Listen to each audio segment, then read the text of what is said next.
Hi, my name is Kayla Cox, Kayla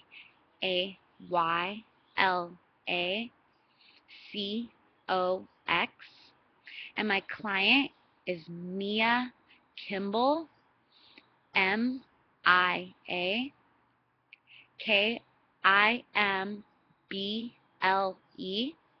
and she is 28 years old.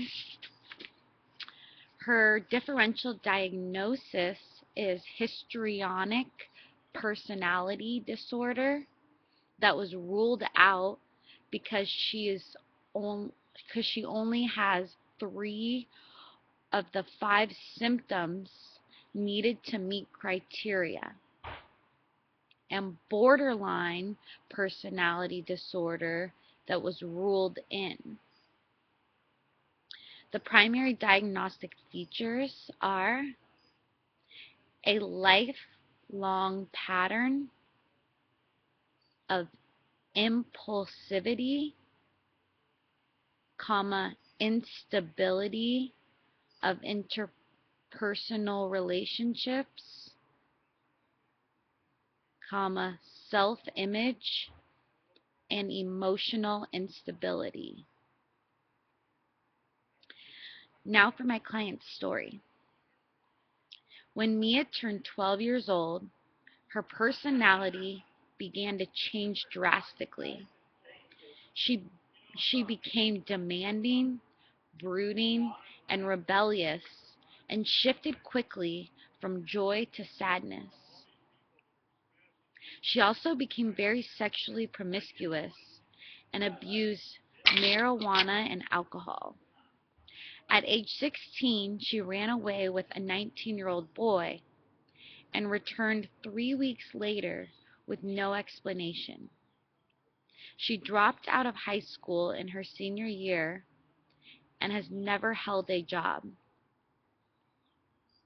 She spends her time getting drunk, clubbing, and having sex with strange men.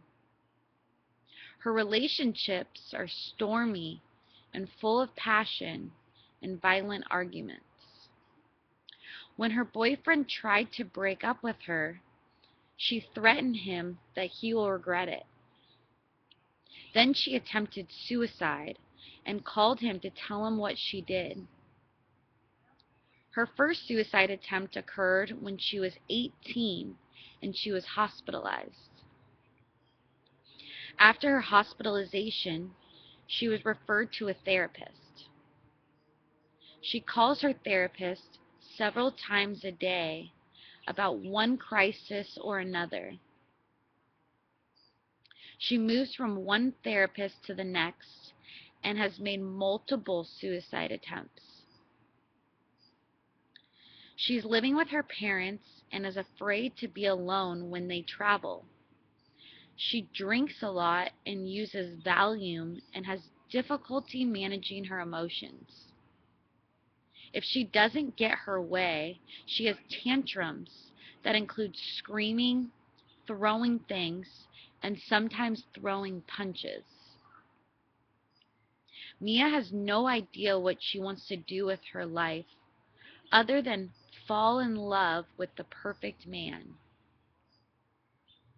She complains of chronic boredom but has no desire to do anything constructive about it. Her most recent suicide attempt occurred after her parents left on vacation. She states that she felt so lonely and depressed that she drank a fifth of vodka and took Valium, then called her therapist to tell him what she had done. Now for my differential diagnosis. Access 1 is none. Access 2 is borderline personality disorder. Access 3 is recent suicide attempt. Access 4 is lives with parents. And access 5 is a GAF score of 52. There are 3 theoretical perspectives that apply to this case.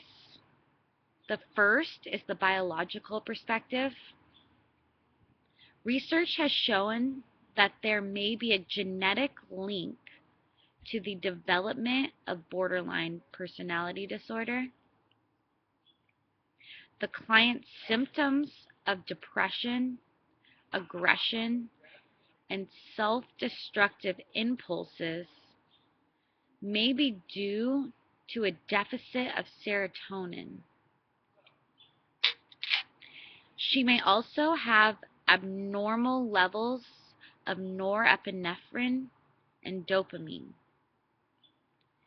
3 parts of her brain may be smaller than expected. The amygdala, which plays a role in emotion regulation. The hippocampus, which regulates behavior. And the orbitofrontal cortex, that is responsible for decision making. The second behavioral perspective,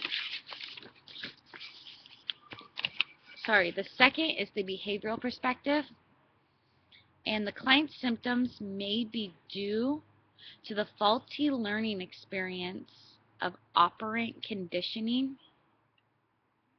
Her suicide attempts are negatively reinforced because they allow her to avoid dealing with her problems. Her tantrums are positively reinforced with the attention she gets in response. And finally, the cognitive perspective. The client's symptoms may be due to the irrational belief that suicide attempts are a viable way of keeping someone around. She also may have the irrational belief that tantrums are a viable method for dealing with emotions. That concludes my presentation.